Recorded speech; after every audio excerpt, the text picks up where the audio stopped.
In a bid to ramp up the public health debate against obesity, a group of nutrition and economics experts are pushing for a tax on sugary beverages like the ones you see here. But is this soda tax really a smart way to trim the fat, if you will? A fair and balanced debate. Now I'm joined by Kelly Brownell, director of Yale University's Rudd Center for Food Policy and Obesity.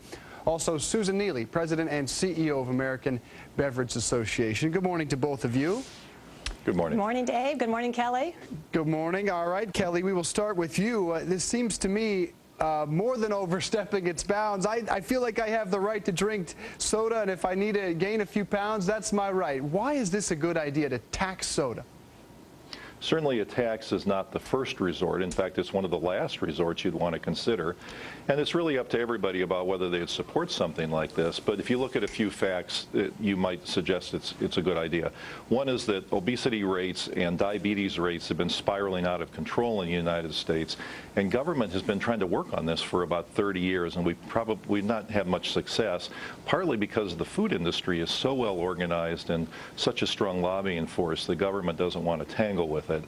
Second is that there's pretty good research evidence, I would say rock solid research evidence, linking consumption of sugar-sweetened beverages to obesity, diabetes, and there's even a recent study on heart disease. And then finally, the costs for these diseases are borne by us all, because about half of the cost for the care of these diseases are borne by Medicare and Medicaid, and so hence we all have to pay for it. And a tax was great with tobacco, would probably work here as well. Susan, I want to bring you in. I assume you object to a few of those points. Go ahead. Why is this a bad idea? Well, I agree. Let's tackle obesity, but let's tackle it in a way that it can work. The two states in the country, and there's only two that have a tax like this, have some of the highest obesity rates in the country. So this tax will not achieve the objective. It's balance, it's moderation, it's getting enough exercise. That's what I tell my kids. That's what we need to figure out how to help America do. I would agree. I drink a fair amount of soda, and I think I'm not exactly obese.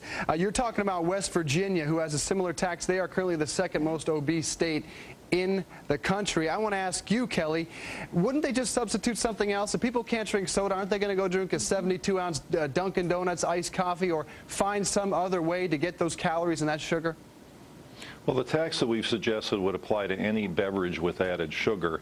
And you've raised a good question. You don't really know what people would do if a tax went into effect, what they would substitute. But we're figuring, and from economic estimates, a tax of a penny per ounce, which is what we're suggesting, would decrease population consumption by about 10%, and that's enough to have a significant public health benefit. And the hope is that people would switch to non-caloric drinks, especially something that's free, like tap water. Susan, we'll go ahead and let you get the last word in here.